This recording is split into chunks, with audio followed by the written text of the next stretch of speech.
Before we get started, I got to give a little shout out to Hafty. Hafty is the perfect layering shirt for women. It adds a sleeve and a neckline to all of your sleeveless tops, dresses, and jumpers and allows you to wear all of today's fashions without all the extra bulk and heat, but you get to do it modestly. So I've actually got one on. This is our brand new ruche sleeve, cuts off right here. It is perfect for this maxi dress and just gives me a more modest coverage, but it also lets me extend my wardrobe all year round. Go ahead and use Her Layered Life to save 15% off your first purchase. Go check us out at hafty.com.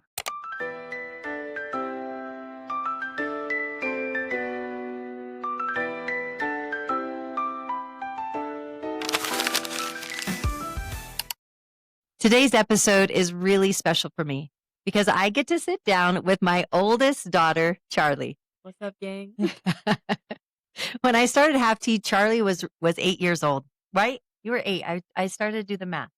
Because at 16 years old, we're headed into 17.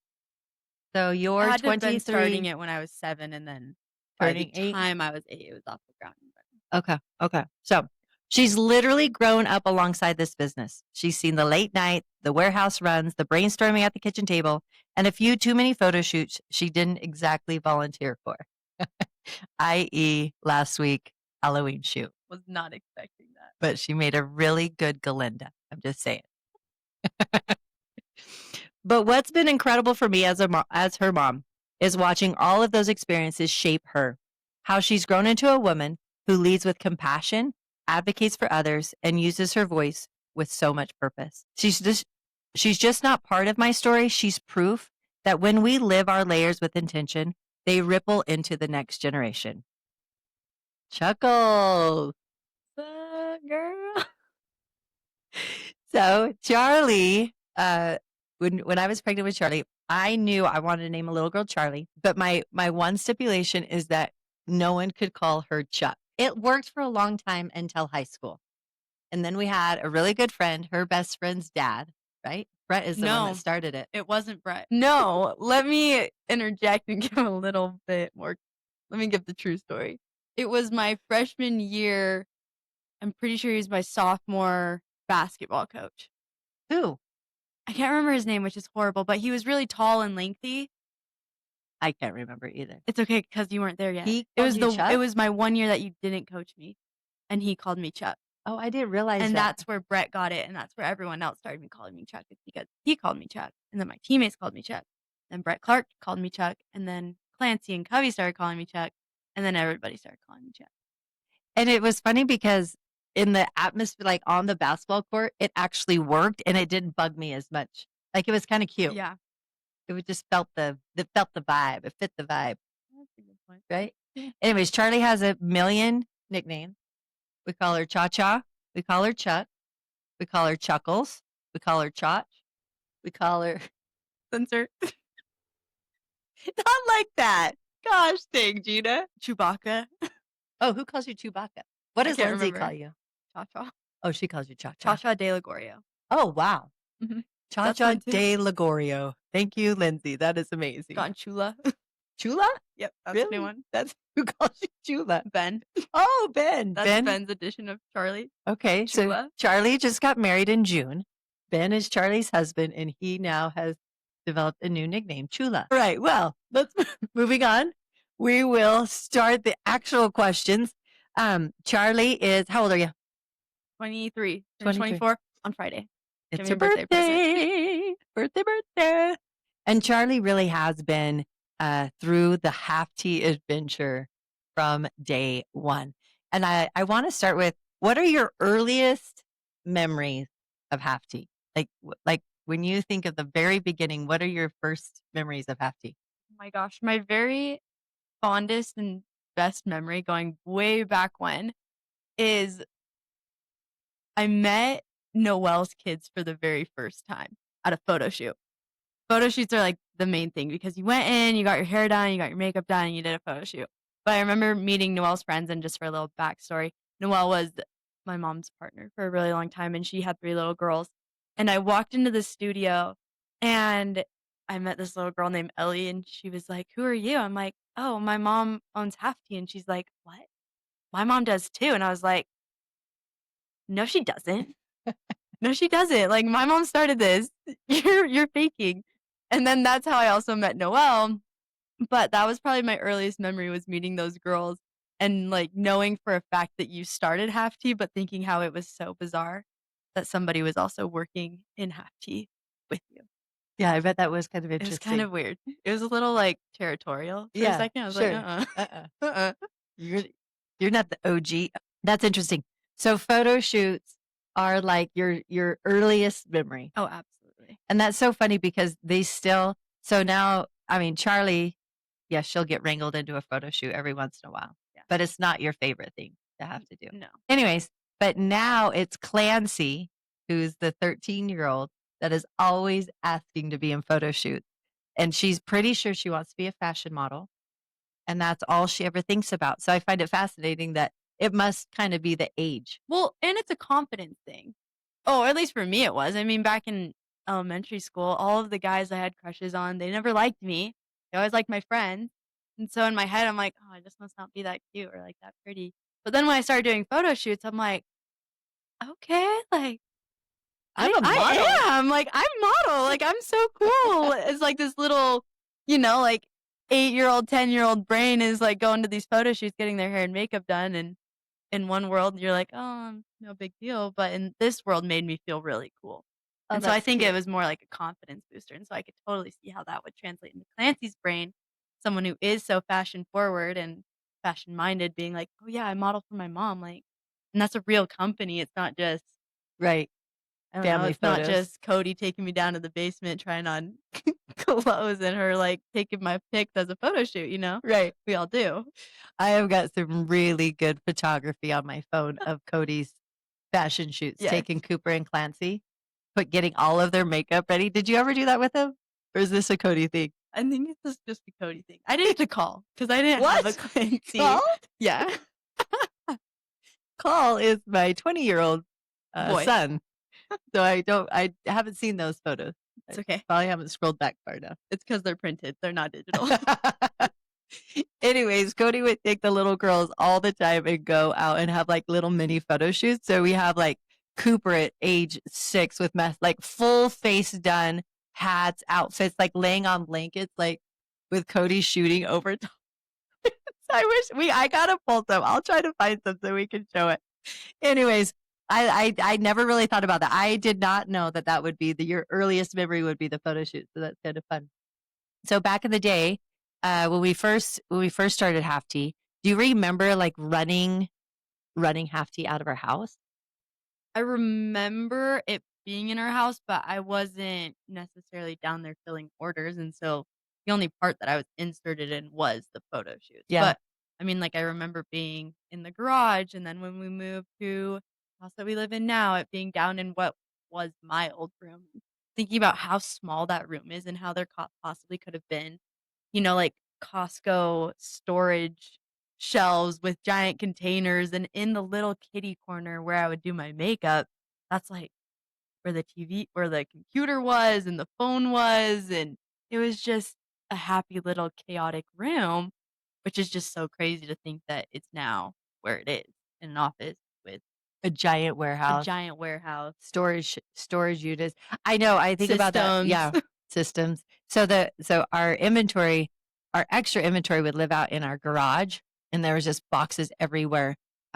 We would try to make room so that the van could still fit in there, but most of the time cars could not park in the garage. And then what she there's like this little in the corner of the basement bedroom. But the she's talking about is there's a built-in desk in the in the room, and that's where Tammy and I would work. I would actually continue to work on remember my little baby desk? The No, child desk that I had with the red legs and the red that doesn't really? no, doesn't ring a bell. Oh, that's so fascinating. Anyways, Tammy would work on the little built-in desk, and then I would work on my little kid's desk with the red legs and the little kid chair. And then there really was shelving on every which way we could go.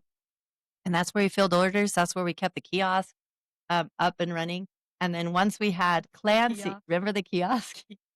I hate the I can't stand it. kiosk. Like when I walk into University Mall, I get PTSD. Oh, yeah, like, anytime you see a kiosk member and they, like, walk towards you, you're like, "Nope." Hardest, like, Hard outward. pass. answer the phone, like, pretend you're not available. I'm so sorry you had to do I that. That know. was It was horrible. fine. It was great. Part Learning of my experience. layers, I guess, Yeah, right? one of your One of layers. my many layers. Anyway, so what was I saying? Oh, so that's kind of where it started. And then when we had planned, that's when we decided to get into our warehouse because we had to have a bedroom. We had 7 kids. We had 6 at the time, and we were running a business out of the basement with 6 little kids. It was crazy. And then Clancy came along, and I was like, guys, we have to find a place because I have to have a place to put this baby, or not even the baby. The baby was with us, but at the time we had 3 kids in a bedroom. So we had All the boys. all the boys, all the girls were in the back bedroom. Well, and then you forget that dad's office was also downstairs for a Oh bit of the my time. So gosh, you're downstairs it right. was 2 offices and then I 2 forgot about bedrooms that. or 3 bedrooms with kids, Yeah, 1 for babies, 1 for the boys, and then Cody and yeah. So it was crazy. It was so crazy. Anyways, that's a fun memory. All right. I want to talk about I just want to talk about how you've always supported me from helping at events to cheering me on when I doubted myself. I've tried to show up for you in the same way, but I know there were moments when you had to share me with the business. And I want to know, how did you navigate that? Because really, and what did it teach you? Because really, as the oldest child, you took on a ton of responsibility Yeah. because I was working. How do you feel like that affected you? What are your memories of that? You have any? I don't have any specific memory of necessarily you running the business or choosing half tea over me. Um, I felt like there were some good boundaries that were still at least set where you weren't home, at least we were going to work with you. And so there wasn't like a hard, hey, I'm at work, I can't come, or there's this event, I'm not going to be there. It was just bringing us along, or I did stay behind and watch kids, but I think to some extent it did teach a level of just selflessness in general. Being able to recognize that somebody that takes care of you so well is off doing something that they need to be doing, and that you have to kind of step up a little bit, and it does teach you a level of selflessness, and it also taught me that I'm completely capable and independent of being able to do those things, even if I am the child. So, I love it. I don't know how to round about that and tie that into a bow, but No, that's great. That's perfect. That's perfect. Do you remember? Um, well, we had a nanny starting when we had a nanny when Cooper was born, right? So when we left the house on the golf course, then we moved to grandma's before this house, and Ash started working for us as like working for me, kind of as the nanny slash I do customer remember service that. gal. You remember that in grandma's house? And that's when we ran out of the garage, grandma's garage. Don't remember that. You don't remember running out of grandma's I just garage? remember when we got here in Ashland, it was like the dance. So that was always a blessing. I feel like that was super, super helpful. And then obviously Crystal came right after, and Crystal was with us for 5 or 6 years, um, nannying, and she had the bulk of heavy lifting because those were the days when, I mean, I was pregnant with Plants, and she had all the kids home at one point, even down to Covey. She had all the kids. So that has always been a huge blessing for our family, is always having, well, Chuck and the older kids to be able to help monitor or manage that, right? But then always having the incredible human beings to come into our home and to help nanny and be here for the kids. Cool. All right. So I want to talk about, I want to bring basketball into this just a little bit because not only was I Charlie's mom, Transition time. ding, but I want to go into another aspect of our relationship and another aspect of a layer, right? So back when Covington was 2, I had been kind of asked along the way. They'd been asking for several years if I wanted to come, if something changed at the high school, if I'd be willing to come and coach basketball at the high school. So little backstory: I played basketball at BYU, point guard for BYU. I love basketball. I had incredible coaches in my life, and but at the time when they started asking, there was no way. I had 8 kids under 12. I was running a company. For another fun little layer is that my husband travels a lot with his work. And so we were killing it, but it was a lot of work and it was really hard. About the age Covington was 2, and they came to me again. Or actually, I went in and said, "Hey, we got to have we got to have a talk about the basketball program. What's going on with it?" And they just simply said, "Would you be willing to come coach?" And I said, "Yeah." I can help out now. So anyways, things kind of fell into play, and it ended up the basketball coaching job actually came open, and I applied for it. And Charlie was going into her sophomore year, and I distinctly remember I was headed to the interview to be the coach, and I literally had this. It was like a personal vision of mine where I went back and I saw all of my coaches throughout the history of my basketball career, and the Spirit just simply said, "You have been taught what good looks like, and now it's your turn to teach these kids what good looks like." And I went into the interview, and obviously, long story short, I got the job, but I was Charlie's high school basketball coach for her sophomore, junior, and senior year. And that can go either way as a parent and a daughter. It can be a really, really good experience, or it can be a crap show. So Which at times it was. At times, there were a few crap shows. When what was fascinating is I think that kind of, and that's why I wanted to go into it, is I feel like that's part of why probably you didn't feel as disconnected from me, given like the different things that I was doing, because some of that chunk was heavily involved you and I being together a lot. So we were driving to practice a lot. We were at practice a lot, together. And that was a huge blessing for me.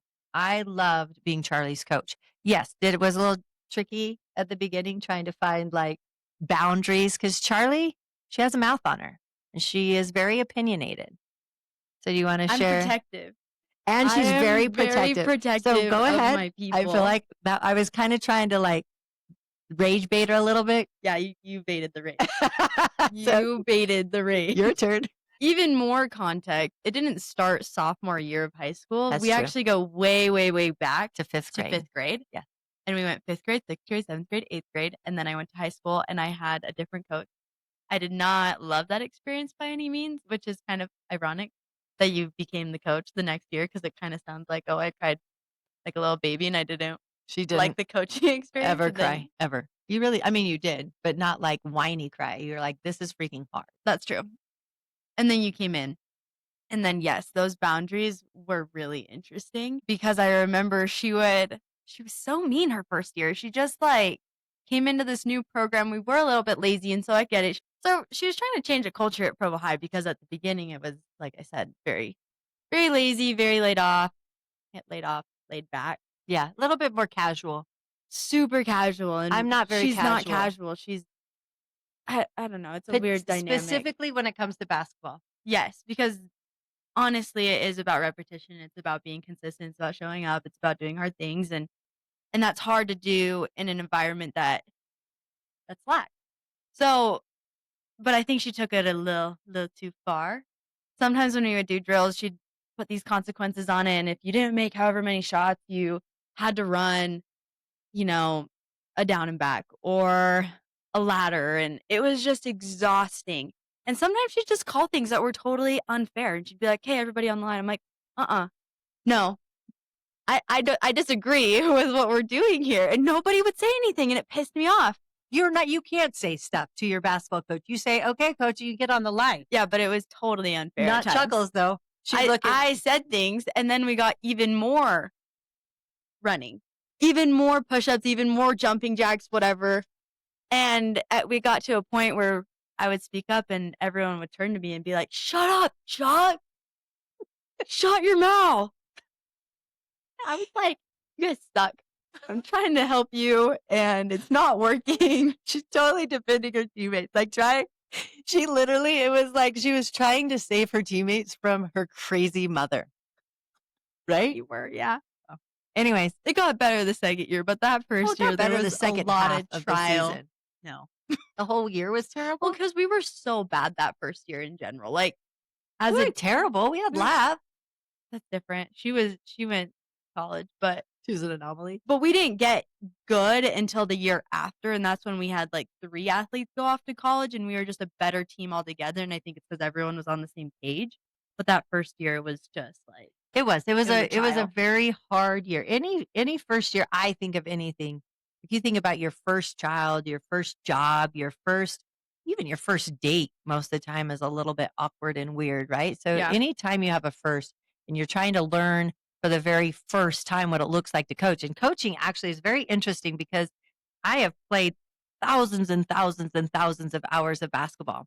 That did not qualify me to be a good coach. Um, and so That's there was, interesting. yeah, you have to learn how to be a coach. Their experience. Yeah. And the part of the layers of me coaching, which is kind of cool, is that I'm actually a PE major. So Charlie knows this, but I Your took degree my degree finally paid off. finally went to something you did for your living. Well, yeah, a living is a little A stretching stipend. it too. Stipend. My stipend. Anyway, so it was like a huge, A small stipend in The case very- you're ever thinking about going into coaching. yeah, really, really, really think about it. Make sure you love it. But anyway, so there was a lot of learning. There's a lot of curves that I had to figure out. I was coming into a very intense dynamic on the season with the girls, with the kids. They were wonderful kids, wonderful families. But when a new coach comes in with a different way of doing things, Yeah. it's harder. So it's hard for a minute. But overall, Charlie was very quick to adjust, to stop thinking she needed to interject to save her teammates. Shut my And mouth. you shut your mouth. That's all I And we did. ended up having a very, very successful first year. More wins than we'd had in years and years and years at Provo High. So that was really, really fun and exciting. And it really is hard to change a culture. It's one thing when you start a business, that's your culture, right? You get to really build that from the very beginning, and it ebbs and flows, but it just generally will take on, who you are as a person. But changing a culture where somebody else was in charge, and not that that was done wrong, it was just different than how I was going to do it. But Charlie was very concerned for the welfare of her teammates and the welfare of if maybe she might get stoned in the locker room or something for having this crazy mother. True. I'm so scared. Oh, so crazy. Anyways, it was fantastic. Anyways, 9 years later, I'm still coaching. Got to coach Cody for a few years. And now Cooper, who is 15, she's number 6 in our family. She is going to be a freshman this year. So it's been a huge blessing to be able to coach my girls because it really has, ironically, that's another layer, but it also is another place where I spend a ton of my time. And a lot of people say, how in the heck do you do it all? I honestly I have no idea other than God. I really do. It is a God thing for me. And it is absolutely is something that I know in the soul of my soul is that's exactly where I'm supposed to be, is with these kids in the gym, teaching them a game that I love so much. But what it has afforded my girls that we've been able to coach together and play together is significant amounts of time that we would have never had together. I mean, I would have gone to games and if you watched would you. have, I would say even if you would have not taken the coaching job, it would have put you at home a lot more. That's true, but you would have been at practice. So Yeah, that that's true. time that we got to spend together, It was very one-on-one in a way. yeah, Which was cool. driving to practices, talking at practices, learning from anyways. So that coaching job actually gave my girls and I a wonderful opportunity to spend quite a bit more Lot of time time together than together. we would have normally. Yeah. So, anyways, any other thoughts or memories from basketball, me and you and our coaching days? I just remember playing a lot, and girls would say some of the craziest stuff. And my favorite one, we were at a summer tournament, and I was just playing defense on this girl, and I reached or something, and she was like, "Just because your mom's the coach doesn't mean you can do that." I was like, I was dumbfounded. I That's so had nothing to say stupid. after. I was like, "That doesn't make any sense," but okay. And I just remember lots of moments like that, like, just because 'cause you're the kid's coach doesn't mean you can get away with that, or, "Oh, you're playing so because 'cause you're the coach's kid," and I don't know, it's just a funny dynamic to, live through and think about all the time and tell Charlie, myself, like, "I'm no, I'm allowed to play, like, I'm good, it's not because my mom's the coach," and maybe it was. no, But it was also Provo High. We love you, Provo, but so here's something I remember distinctly. I was headed out for a run, and I rarely get emotional, but I was very emotional this particular morning, and I was crying because it was really hard. Coaching is really, really hard. there Charlie are knows tough this, points there's always one tough moment in a season. or a lot. One really high tough moment a lot of little tiny little tough moments. Yeah. But there's a lot of criticism. You're never doing it quite right. Kids are always mad at you, parents are always mad at you, and yet you're spending all of this time loving these kids, spending more time with them, honestly, than their parents probably do within the entire year, because you're every single day for 4 months for 5 hours, 3 to 4 hours, 5 sometimes hours a day. And I really do love coaching, and I love these kids. They really do become my part of my family, part of my kids. But I was running down the street, and this is when Charlie was a junior, and people are cruel, very, very cruel, yelling crazy things from the stands, like, get your kid out just because she's your kid. She should be on the court. Like, these are our own people, like our fans yelling Like, crazy parents things. that know me and love me and come and give me hugs are yelling the most insane. Yeah, to my children, to my own child. So it was a very interesting dynamic. I had no idea. You just don't know until you know. But I was running down the street and I was crying, and I was like, Heavenly Father, I'm fine if people want to be mean to me, but it is not okay that they are being mean to my children. Like, I chose to do this. My kids didn't choose for me to do this. And I just remember thinking, it's going to be okay. I see it. They're my kids too. Charlie's my child too. And I'm going to give her the things that she needs in order to be able to weather whatever comes. And that the work that you are doing and the experiences that Charlie's having and the experiences that each of these kids are having in your program far outweigh any of the negative things that are happening. And Charlie was very blessed to have this very thick skin. You really do have thick skin. And she was able to weather all of that so well with so much grace and joy and positivity. They had really good friends. Yeah, that's true. A really good team.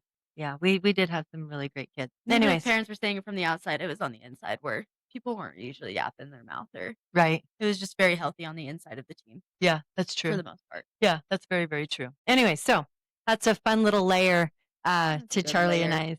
It was a great layer. Great layered. I want to talk about my necklace. You'll see me wearing this necklace a lot. It's from the Risen shop. I love it. It is the Resurrected Savior. It's one of my favorite pieces that I literally probably wear every single day. I have it in silver as well. If you want to save 15% off, just use my code Amanda. That's it, Amanda, and you'll get 15% off. I promise you will love it and wear it every day. So a lot of times we talk about the companies and the businesses and the women that we are working with, and the charities and the causes that they support. And this, I think, is such a powerful layer to Charlie's life, because we started working with UCASA when, how old were you, Charlie? I don't know. I don't know when you started working with UCASA. Probably around, you were probably senior year, honestly. It was that Senior long year? ago? Yeah. 5 years ago? Yeah. Oh, yeah. Easy. Oh, Easy. wow. Yeah. Right in that senior year, we started working with Holy UCASA. cow, 6 years ago. Yeah. Yeah. And so UCASA, for those of you who don't know, is the Utah Coalition Against Sexual Assault. And they, actually, I'm going to let Charlie explain, but through these layers and through these opportunities, Charlie went and she served a 2-year mission in Boston, Massachusetts. She actually helped with the events. She planned and helped with some of the events. You came to the event at the very least, I guess, because you just made like a tweaky face, like I don't remember helping with the event. But you did help set up at the library. Remember the event at the library? No. You don't remember the event at the library? No. This is all new information to me. Was it Cody? Were you on your mission at the event at the library? I think so. I had no connection to UCASA before coming home from my mission. It was Cody who started getting involved with you at UCASA and speaking at events. Yeah, you're and right. Cody was really the one who spearheaded that relationship.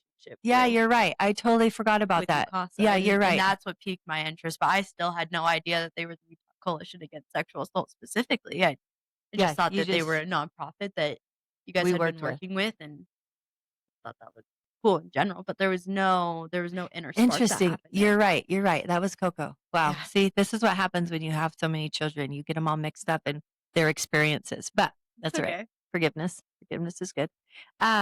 Anyway, so Charlie went on her mission, served a mission in Boston, Massachusetts, Spanish speaking. Yep. And she had a wonderful opportunity to serve the Latin women. Yeah, Yeah. yeah. And when she came back, UCASA happened to be looking to hire, what was your first initial position? An assistant. An assistant. Yeah. And through her experiences, she decided to go work for UCASA.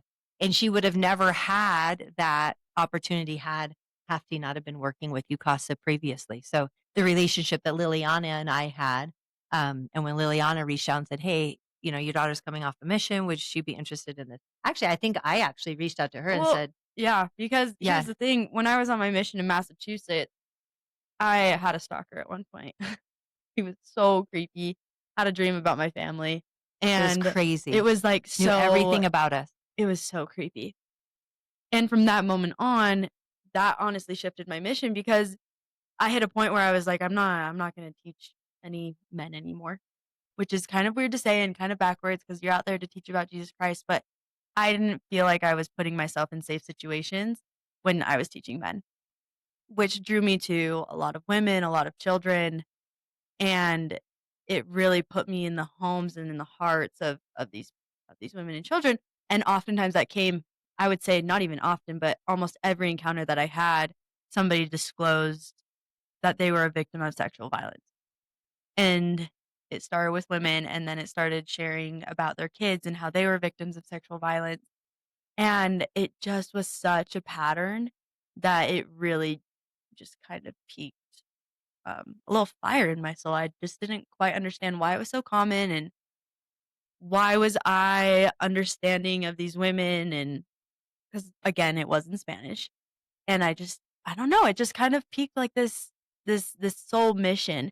And so coming off of a mission and knowing so clearly where I was supposed to be and kind of what God's work was gonna be for me in this life, and I still believe that it is, um, and sharing that, but then also having an opportunity pop up like UCASA and just going to work there without any prior experience other than my run-ins on my mission, it just changed everything. And then Liliana, she is my first mentor in my life is my mom, and we talked about coaching, and that shaped me in ways that I needed to be shaped in that moment. And then my second mentor, as of right now, is Liliana, and she has welcomed me into UCASA, put me in leadership positions, but she also didn't hold back when it came to serving in the Latin community. So tell everybody what UCASA is first, just so we're clear. Okay. UCASA. Every state has their own statewide coalition to end sexual violence. And these coalitions work with legislators. So they kind of work up, but they also come down and they work with all of the rape crisis centers across the state. And so they're not on the ground working with victims, but we're right in the middle being a bridge from the federal level, the state level, down to the individual level to essentially end sexual violence in our state through education, prevention, and also supporting survivors through the statewide helpline. Wow, that's a mouthful when you explain it like that. But No, that's that's what we very do. good. Yeah, that's what you do. And the way that Hafti kind of got involved was more on a community level where UCASA really and rape centers across the state are looking for opportunities to educate the communities at a very molecular level, right? Because So that's essentially where it ends is within the right, community right. because you have to educate those who are in the home. And I think the home is the best place to educate children to, have a better future and a better generation. And there's a lot of pushback because it's a very very taboo conversation. It's a very taboo topic, particularly here in Utah. We've had a little bit more of a challenging time to try to get different teaching points into the curriculums and into the classrooms, but even into families. And so I would just say it's hard and people don't know enough.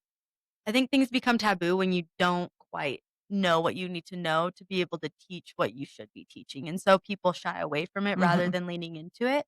But when you have community events like Hafty did, it helps a community come together and lean into it as a whole rather than individually, which feels so much less scary Well, than and it does because what I found is with every event that we've done, I have had handfuls of people text me after.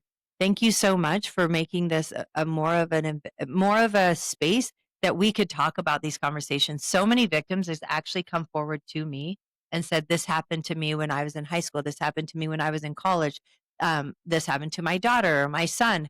And so it created a space within our community that was safe but that was super educational so that people could gather and gain the education that they didn't know they needed, but they needed so badly, particularly in today's age, to help teach and protect and essentially, hopefully, through those conversations, not, I Create a mean, different yeah, create a different world. yeah, exactly.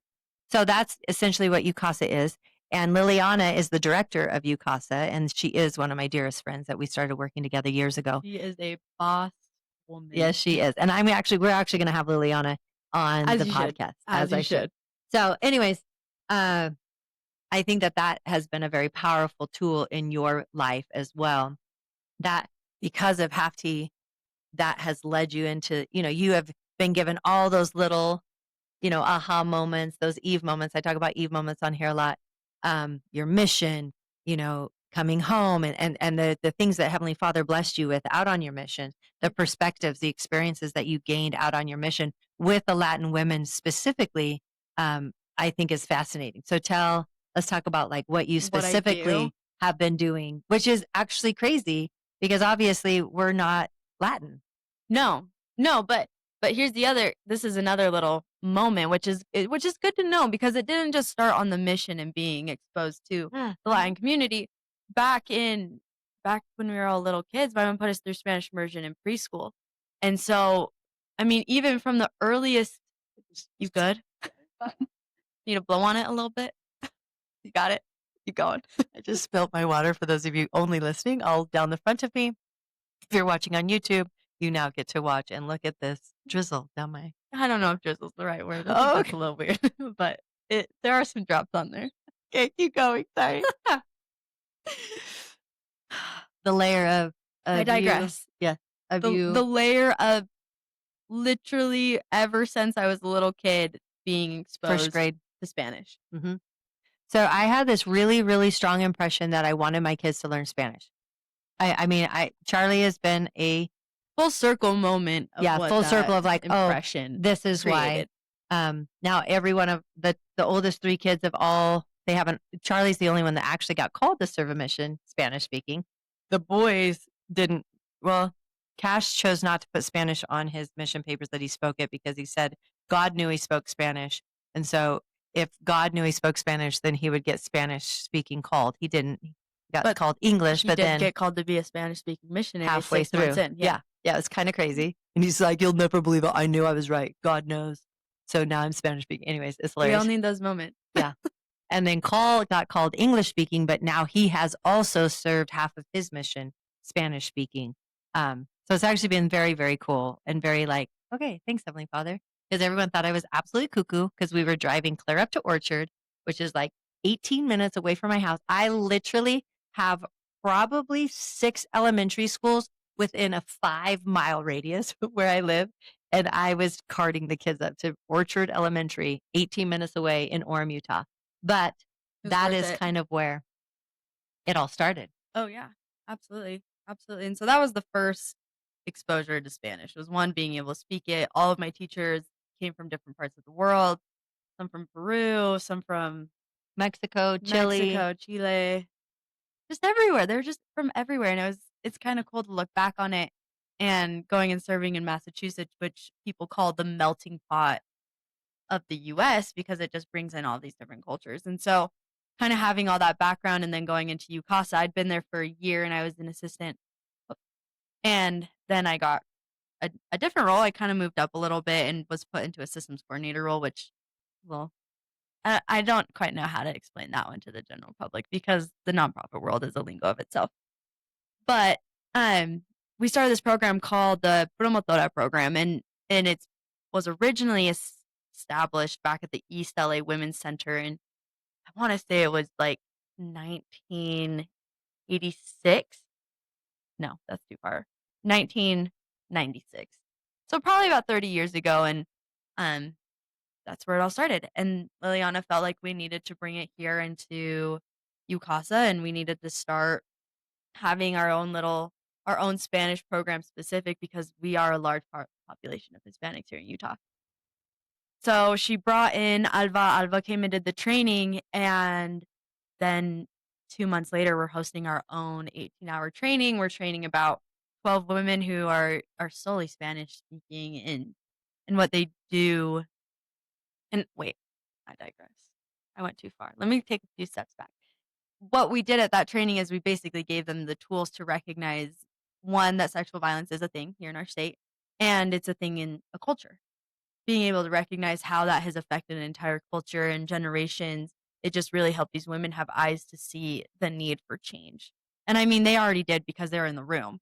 And so they had some degree of it. But then after that training, what we did is we equipped these women with the education, with the knowledge, with PowerPoints, and with flyers to be able to go out into the community and essentially be able to pass on information to other people, which has grown into like such a cool experience. And we're about to host another one in October.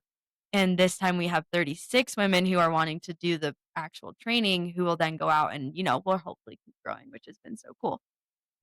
But what I've noticed is that community and that I don't know, that special group of people really has changed the way that I see even how we grow together as a society in general. Things sometimes do need to be culturally specific, and they need to be specific to be able to touch the hearts of people that are hearing those words. Um, and you also need to be willing to let other people take the lead. I'm not Hispanic. I'm not necessarily fluent, but these women are, and they know what they're doing, and so I really had to take a back seat and say, "Here you go." And then they just took it and ran with it and created something amazing, and it wasn't even by my own hand, I was just there to kinda help. But I don't know, it's a cool full circle moment to be working in that space and to watch them change other women's lives, because that's what they're doing. They're giving women their life back by knowing that they're not alone, that people do believe them, and that there are resources available to help them kinda get back on track and to re-heal their family, because I believe women are at the center of every home. And if somebody's hurting and a woman's hurting, I believe the rest of her family's hurting. And so if you can go in and support and rebuild And heal. and heal, that whole family and that whole next generation is healed. And the one after that is gonna be a little bit different and a little bit better. And so that's my, experience in a nutshell. And It's just so powerful. It's so powerful. You know, as a mom, I've battled so much with I was really happy being a stay-at-home mom. I mm, mean, and I was good at it. I wasn't like depressed that I had to stay home. I had 5 little kids under 8. I wasn't like, you know, finding myself sometimes, I guess, but rarely. I mean, I was really happy as a stay-at-home mom. I loved it. I love spending time at home. I don't love cooking, but I still was cooking. I was keeping the house clean or and laundry. orderly. Hate I laundry. hate laundry. I'd rather cook than laundry. But whatever. There's It's true. tons of negatives to everything we have to do. There's incredible positives, but there's a few things you would rather just kind of hand off, which I have now that I've gotten older. But that's a whole nother side of the story. But my point is that when I had this feeling to start half team, I was very, very, very nervous that I would be a bad example. Mm, That I'd be a bad example to my daughters, and an example that I wasn't fulfilled in motherhood, because I really have always felt very fulfilled in motherhood. And I never in a million years thought that I'm not qualified to start a company. That's not what my degree in, and I really had very little experience with business and those sort of things. But when I felt so impressed to start Half Team, I was so worried that I was going to be an example of being a mother's not enough, and that my mm, daughters and women that watched me work would feel like I need to work in order to be good enough. And so it was like this constant inner battle that I was having, and I still have it today, honestly. I still think about it often. But then I have opportunities like this to sit down and talk with Chuck that's been here along the whole ride. She's watched all the ups and downs, and what I realize is that because Heavenly Father blessed me with Half T and has blessed me with all the experiences in between, the coaching and the being a mom and running a company and working and all those sort of things. Charlie has been significantly blessed with her own experiences that have absolutely been the product of working. And she probably would have not ever worked for you, Pasta, and had those experiences that she's gained. And true. right? And never had those opportunities to feel like a little rock star model or, maybe taking on a little bit more responsibility as the oldest child, helping in the family. Because really, Charlie, by the time she was 16, she could run this house as good as I can, honestly. Like, I would, now she may not have done it with quite the same attitude. I was really mean. I'm the mean mom. she she was still oftentimes mean, but she still could get the job done. And so, anyways, this is a really good episode for me to be reminded of the power that can and is part of our lives when we choose to follow those nudges, follow those gut moments. And even though it doesn't always add up, and even though there are negative consequences to really great decisions, um, if we look for it and if we take the opportunity, we will see the incredible fruits of all the things that come when we choose to just follow and lean into our gut feelings and to do those things. I know I've learned so much from you. Um, but what is the one thing that you feel like, or the couple things that you feel like you've learned from watching me be a working mom? Or it doesn't even have to be a working mom, Mom? just a mom. Just the mom. Yeah.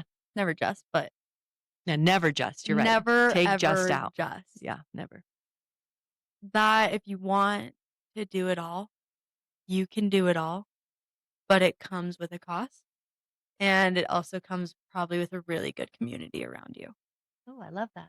Community, tribe, whatever you want to tribe. call it. But I don't think any of it would be possible without, you know, dad or a me or a Crystal or Ashlyn or all those people that rally to be able to come in and for you to be able to lead. But the leader needs to be there as well because it shows everybody else that they can do it. Mm-hmm. You know what I'm saying? Yeah, I love it. I think that's what I've learned is that you can do it all, but it comes with sacrifice and it comes with a community. I love it. And what I've learned from Charlie is that you don't have to know everything to be great at something. Mhm. When Charlie started, I mean, even your mission, that was so hard. Charlie does not like to know exactly what she's doing. In fact, we spent a lot of her growing up years, like I would always say, Charlie, just enjoy where you are. Like, just love where you are. Cause she would always be like, well, 17 years from now, I need to be planning for that. And I just say, no, we're going to just focus on today. She was always ready for the next step. She was always ready for the next thing. And the mission was very interesting because that is very much, Oh, it forces you to be in every single day. There's no planning. yeah. Well, there's a ton of plans, Yeah, but but not the same way. you can't jump ahead in time. No, you just have to do it. But then UCASA came along, and that was something that was significantly outside of your comfort zone. I mean, Well, because it was nowhere in my future. I always thought I was gonna go into interior design or architecture or actually those are my two main ones. That's what I was gonna go to Yeah. school for.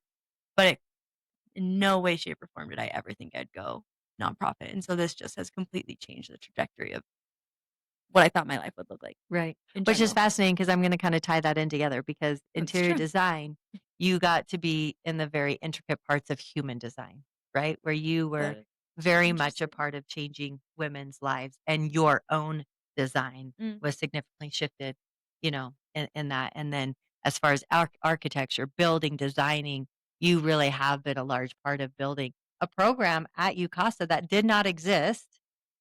And you guys brought it together, and Liliana gave you the opportunity to really build Yeah. that and make that your own. So Very cool. yeah.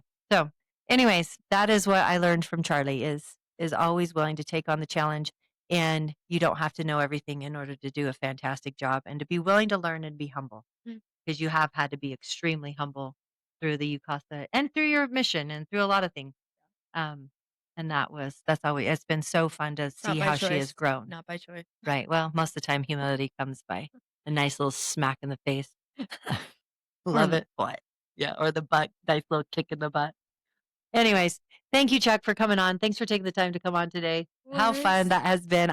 You plan and prep the script, but the script kind of takes its own direction. I pray before every podcast that I'll listen and be intuitive to where kind of the conversation needs to go. And I feel like that absolutely happened today. But now she's got to head off to work and get her UCASA on. Chuckles, Cha-Cha, Cholula, no, Chula. Chula Chula. from Cholula. From the Cholula sauce I just found out, in that little break that came from Ben's love of Cholula salsa. So here's to when women support each other with intention, we rise together. Your dollar is more than currency. It's influence, it's change, it's empowerment. So until next time, let your choices shape the world you want to see and love every layer of your life.